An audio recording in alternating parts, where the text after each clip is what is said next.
पंच परमेष्ठी भगवान की, 24 तीर्थंकर भगवान की, देवादिक खजाराट श्री ऋषभ देव स्वामी की, देवादिक खजाराट श्री अंतिम तीर्थेश प्रभु महावीर स्वामी की, परम पूज्य मुनि कुंजर आचार्य भगवान श्री आदि सागर जी, महावीर कीर्ति जी, विमल साहिब सन्मति सागर गुरु महाराज के, परम पूज्य वर्तमान के वर्धमान अध्यात्म सरोवर के राजहंस राष्ट्र गौरव आचार्य सुनील सागर गुरुदेव की। उपस्थित धर्मस्नेही प्यारी प्यारी भव्यात्माओं, संसार में तीर्थंकरों ने कहा है कि 6 द्रव्य होते हैं। 6 द्रव्य आप सब जानते हैं, जीव, पुद्गल, धर्म, अधर्म, आकाश और काल। इन्हीं 6 द्रव्यों के समूह से रचा हुआ संसार है। हमें 6 द्रव्यों में क्या देखना है और क्या जानना है, कौन सी चीज़ जाननी है जो हमारे लिए हितकर हो। जानने के लिए तो 6 द्रव्य ही हैं, पर 4 द्रव्य तो सदा शुद्ध ही रहते हैं। शुद्ध का मतलब वो कभी अशुद्ध होते ही नहीं। जैसे आपको पता होगा, अधर्म, आकाश, काल और धर्म, ऐसे 4 द्रव्य हैं। और पर जीव और पुद्गल 2 द्रव्य ऐसे होते हैं कि जो शुद्ध भी होते हैं और अशुद्ध भी होते हैं। जीव पुद्गल जो होता है, एक बार शुद्ध होता है, फिर दोबारा अशुद्ध भी हो जाता है, यानी दोबारा फिर शुद्ध होता है। जो शुद्ध पुद्गल होता है वो हमारी आँखों से दिखाई नहीं देता है। अपन को जो कुछ भी दिखाई दे रहा है मैटर, पुद्गल, वो अशुद्ध दिखाई दे रहा है, यानी स्कंद रूप में दिखाई दे रहा है। और ऐसे ही जीव भी हमें शुद्ध जीव दिखाई नहीं देते हैं। अपन सब ये जो शरीर में है ना, ये हम अशुद्ध जीव हैं। अब अशुद्ध जीव है, पर जीव में एक विशेषता यह है कि जीव एक बार शुद्ध होता है तो दोबारा कभी फिर अशुद्ध नहीं होता। आपने ऐसा सुना होगा कि हमारे यहाँ सिद्ध भगवान बन जाते हैं, यानी सिद्ध बनते हैं जो मुनिराज तपस्या करते हैं। जैसे प्रभु महावीर स्वामी आदिनाथ भगवान ने तपस्या की, नेमिनाथ स्वामी ने कर्म क्षय करके और सदा के लिए मुक्ति पाली। जैसे बीज को जला दिया जाए, अब वो द्वारा उसके उगने की या उसको अंकुरित होने की सामर्थ्य नहीं रहती, नहीं, खत्म हो जाती है। ऐसे ही जीव एक बार शुद्ध हो जाए फिर दोबारा कभी संसार में आने वाला नहीं है। हम सब उस शुद्धता का अधिकार रखते हैं। आप सब भी शुद्ध होने का अधिकार रखते हैं। इसलिए आचार्य भगवान आपके लिए संबोधन करते हैं। क्या करते हैं? संबोधन में क्या बोलते हैं? हे भव्य जीवो। बताओ भाई, उपदेश किसके लिए दिया जाता है? जिसमें कुछ बनने की संभावना हो उसके लिए उपदेश दिया जाता है। इस दीवाल को उपदेश देते हैं क्या? हे दीवाल सुनो, तुम भगवान आत्मा हो, क्या देते हैं? नहीं देते हैं। यानी अजीब से तो कभी बोलते ही नहीं है। वो जानते हैं जड़ है, अचेतन है, ये मेरे स्वरूप में नहीं, मेरे चेतन स्वरूप नहीं है इसका, मेरे जैसा स्वरूप इसका। तो चेतन को उपदेश दिया जाता है, और उस चेतन को उपदेश दिया जाता है। जैसे भगवान महावीर स्वामी जब शेर की पर्याय में थे, युगल मुनिराज आए और उनको संबोधन दिया, हे बनराज तुम क्या कर रहे हो? तुम्हारा स्वरूप तो सिद्ध बनने का है, तुम आने वाली पर्याय में 10 भवाल तुम भगवान महावीर के रूप में आओगे, तुम ये क्या कर रहे हो? ये मांस भक्षण करना तुम्हारा स्वरूप नहीं है। ज्ञानियों, हम आपके लिए वो बात बताने जा रहे हैं जिस चीज के पाने के लिए साधुगण तपस्या कर रहे हैं, जिस चीज के पाने के लिए आप उन साधुओं की पद रज को पाने के लिए लालायित रहते हैं। आप श्रावक हो तो आप श्रावक पर्याय में संतुष्ट नहीं रहते हो कि बस श्रावक हो गया, दुकान हो गई, मकान हो गया, घर हो गया, बस आनंद में जिंदगी नहीं। यहाँ तक श्रावक जीवन का आनंद फल नहीं। आप भावना करते हो वो दिन कब आए, संत साधु बन के विचरूं, वह घड़ी कब आएगी। यानी आपको पता है कि ये श्रावक पर्याय ही सही शाश्वत नहीं है, यही रमना जमना मेरा स्वरूप नहीं, इससे आगे भी और कोई जीवन है। यानी फिर आप मुनि बनने की भावना करते हो, और मुनिराज भी यही जमने रमते नहीं है, वो भी विचार करते। जब सामायिक करते ना आचार्य भगवान ने, आप मुनिराज जी सामायिक करते, मालूम तो क्या सोचते हैं? ये नहीं सोचते मैं मुनि हूँ, मैं बहुत बड़े घराने का था, मैं बहुत कलावान हूँ, मुझे बहुत विद्या आती है, मैं बहुत बड़ा साधक हूँ। वो ये कुछ नहीं सोचते। क्यों? ये पर्याय वाली अवस्था है, एक ये क्षयोपशम से मिलने वाली चीजें हैं, ये बिछुड़ जाएंगी। पर वो सामायिक में चिंतन करते हैं जो हमारी आत्मा का रियली स्वभाव है, जो सदा रहने वाली दशा है। क्या सोचते हैं? चेतन स्वरूपो हम, मैं चेतन स्वरूप हूँ, परमात्मा स्वरूप हूँ, मैं शुद्ध हूँ, बुद्ध हूँ, निरंजन हूँ। उस स्वरूप को बार बार भाते हैं।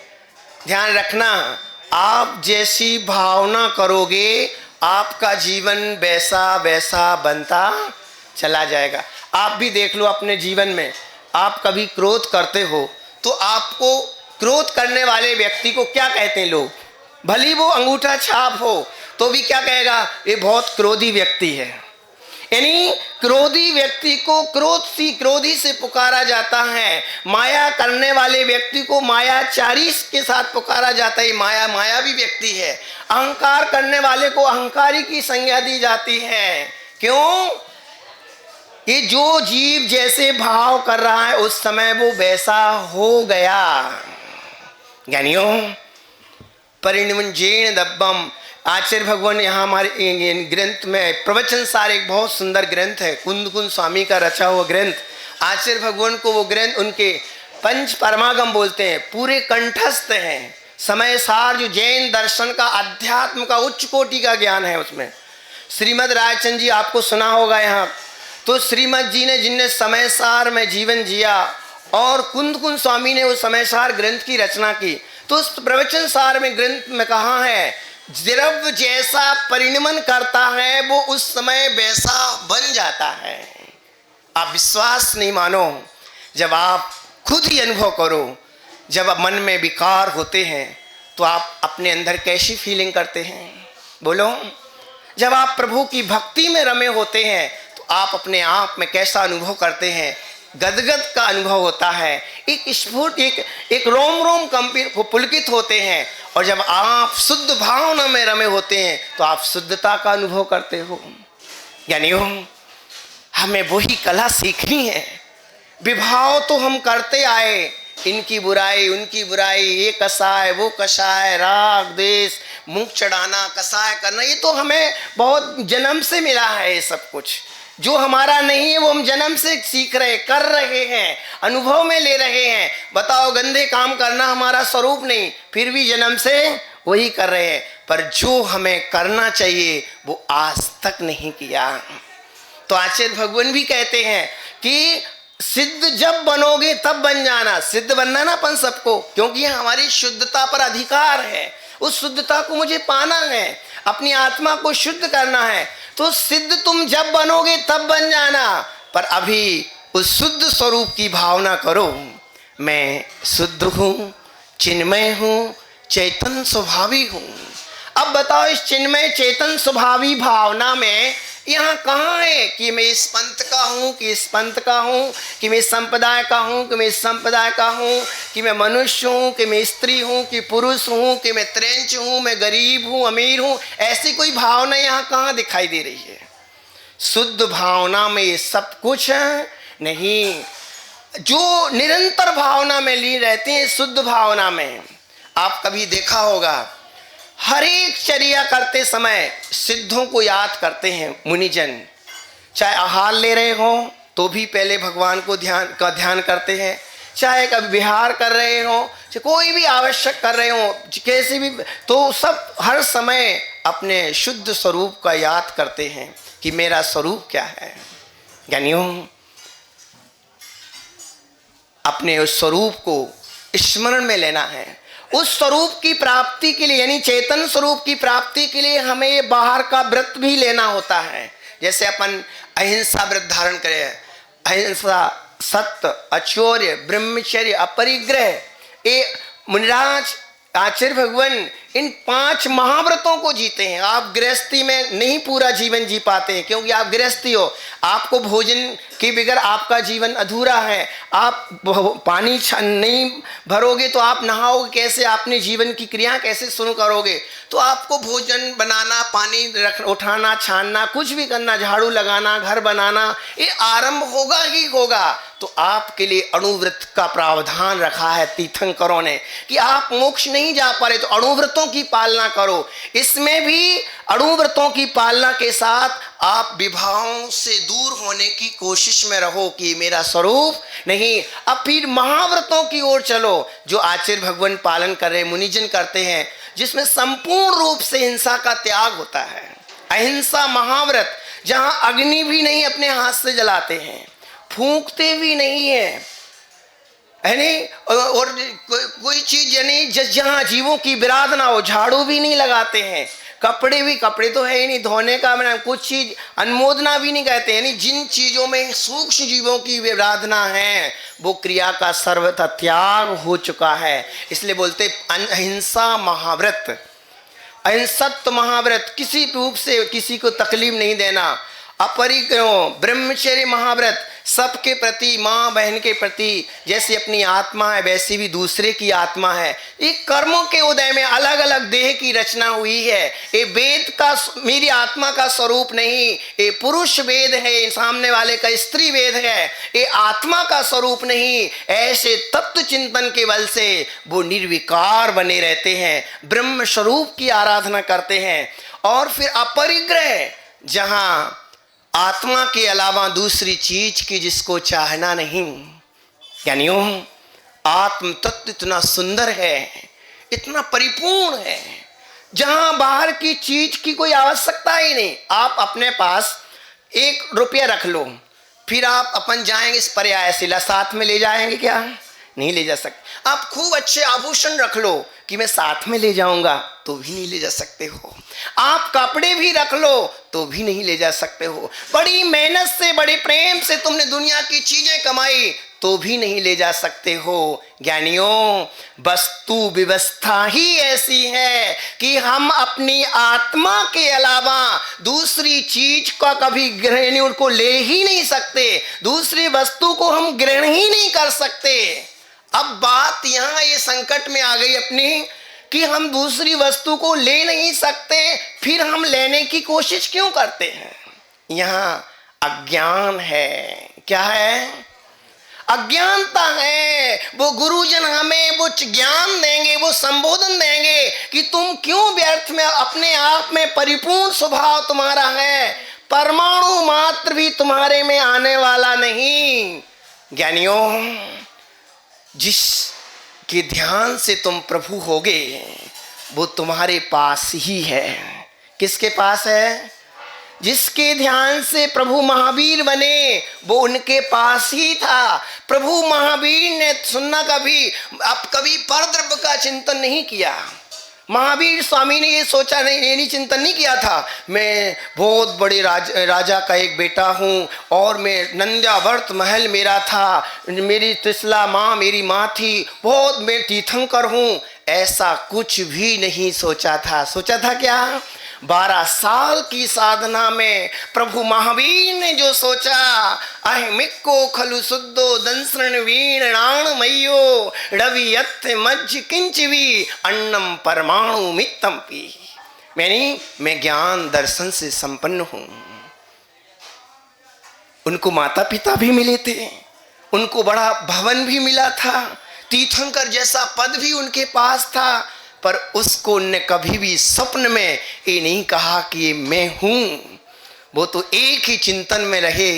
जब गृहस्थी में थे, गृहस्थी का मतलब जब घर में थे, वो 30 वर्ष की उम्र में गृहस्थ घर में थे, तब वो कहते उनके बारे में आता है कि वो खिड़की में बैठ करके आत्मचिंतन करते, मैं तो एक चैतन्य आत्मा हूँ, ये शरीर मेरा स्वरूप नहीं, इस संबंध इंद्रजाल के समान क्षणभंगुर हैं, जल बुलबुल के समान आज है कल नष्ट हो जाएंगे। मेरा ध्रुव स्वभाव शाश्वत है, उस शाश्वत स्वरूप की दृष्टि दी। यही कारण है कि महावीर स्वामी ने जैनेश्वरी दीक्षा लेकर के तप करके आत्मशुद्धि का प्रयास किया, जो यानी जिससे हमारी आत्मा की शुद्धि होना है वो बिल्कुल इजी है, बिल्कुल सहज तरीके से हमें उपलब्ध हो सकता है।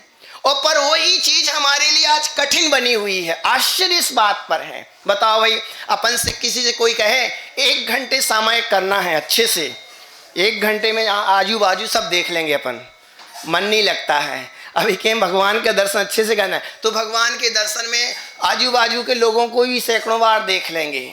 क्यों? उस स्वरूप में हमारा मन नहीं लगता है। राग देश की चर्चा में 24 घंटे लग जाते हैं। तो ज्ञानियों, हमें वो शुद्ध स्वरूप की दृष्टि करनी है, जो दृष्टि आचार्य भगवान निरंतर किए हुए हैं। जिस स्वरूप एक स्वभाव की दृष्टि का ये फल है कि बाहर की विद्याएं, बाहर का यश, बाहर की प्रतिष्ठा, बाहर का सम्मान, बहुत सारी सुविधाएं अपने आप आती हैं। आप कहते हो कि आचार्य भगवान की इतनी सिद्धियां कैसे हो गई, जिनकी देवता लोग भी पूजा करते हैं, जिनको वचन सिद्धि है, ये ऐसी उपलब्धि कैसे हो जाती है? इनकी साधना से इससे क्या हो जाए? भक्त आते हैं, महाराज हमारा एक काम को कुछ बे हो रहा है तो आज आशीर्वाद दे दे तो उसका हो जाता है। एक फल कैसे होता है? एक सिर्फ आत्मा की दृष्टि का ही फल है। तो ज्ञानियों, हम आचार्य भगवान के पावन पुनीत सानिध्य में आज आपको भली दिगंबर मुनिराज का 1 दिन के लिए सानिध्य मिला।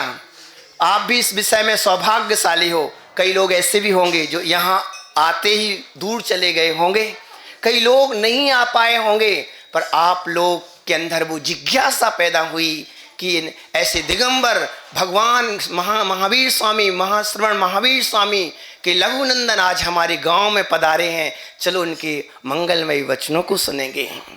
तो निश्चित ही आपने वर्षों इनका सानिध्य नहीं लिया है, वर्षों आपने इनकी तप साधना का आनंद नहीं लिया है, पर आपने 1 दिन तो छोड़ो, 1 पल का भी सानिध्य श्रद्धा भक्ति से इनके चरणों में झुक गए तो हमारा भी बेड़ा पार हो जाया करता है। तो आज आचार्य भगवान के चरणों में वही साधना, जिस साधना के बल से जिन्हें अपने साध को साधने की कोशिश कर रहे हैं, और वो साध हमारा सिद्ध भगवान के पर्याय जो है, सिद्ध स्वरूप जो है वो साध रहे हैं। हम भी आचार्य भगवान से निवेदन करें, आप सबकी ओर से मैं कह रहा हूँ कि हे आचार्य भगवान, आपने जैसे मोक्ष मार्ग पर आप निर्बाध रूप से बढ़ रहे हैं, आपके अंदर ऐसी उमंग और ऐसा उत्साह, ऐसी निर्भीकता, ऐसे आत्मा के प्रति गहन रुचि, जो विभाव आपका कुछ भी नहीं कर पा रहे हैं, संसार का भौतिक आकर्षण आपको प्रभावित नहीं कर पा रहा है, ऐसी हमें भी सीख दो कि मैं गृहस्थी में रह करके भी